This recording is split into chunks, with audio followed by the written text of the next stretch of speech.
Hi, my name is Faisal Masood and I'm a Principal Architect at Red Hat Asia Pacific. Hi, I'm Tom Corker, the Principal AI Specialist with Red Hat. Today we're going to talk about Red Hat data science and how it can help data scientists be more productive and to work faster. This video is part of a series. For an overview of Red Hat data science, check out the link in the YouTube description. Today's episode is very excited for me because what we want to show today is how Red Hat OpenShift Data Science will help two major challenges in your data science activities. To show this, we have Saeed, our data science engineer, who will take us through. Hey, I'm Saeed, Senior Data Scientist and Machine Learning Engineer in Red Hat. About the challenge, I believe the most important challenge is deployment.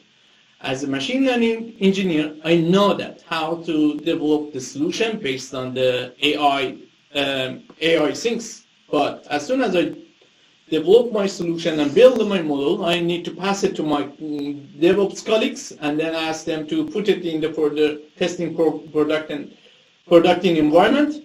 And then after that, it's happening many times that my colleagues were busy, and then it puts some delay in testing my idea. And then, I wasn't able to test my idea in the real production environment.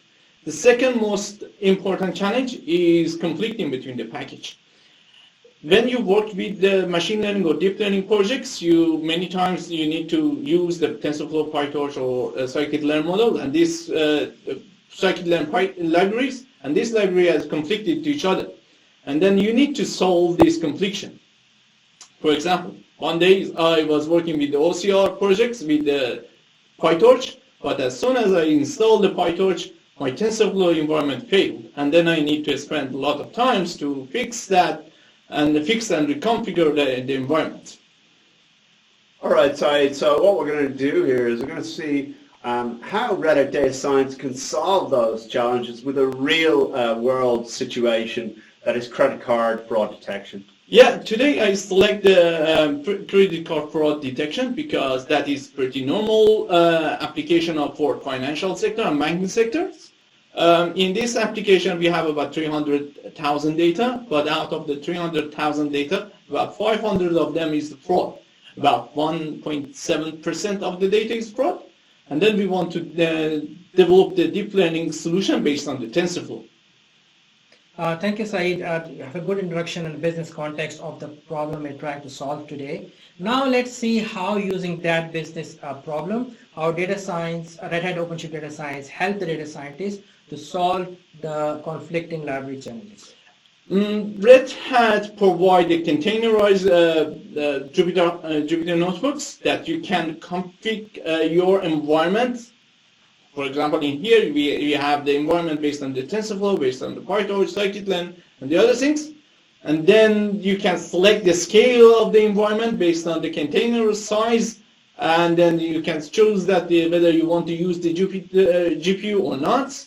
And then as soon as you provision this environment, you can see that it's load all library, the environment is ready, and then you can jump straight into your practice. You can read your data and do some pre-processing on that one, and then define your model, train your model, and validate your model. Okay, great. So that's a really good showcase of how Red Hat Data Science can address those conflicting library problem that you have. What about your second problem? How Red Hat Data Science can address the problem of rapid deployment of your models to production? Yeah, the biggest issue was deployment. For the deployment, Red Hat works with the Seldom, one of our partners, to solve this issue. Seldom easily package your TensorFlow, PyTorch, and scikit-learn model via containerized things via OpenShift, by the help of the OpenShift, and then put it into production. As soon as it puts your model into production, you can easily call it via the REST API call, and then you can pass your data and then test your model easily. And then in this particular case, you can see that by passing this data, we understand that this data is fraud, and then, yeah.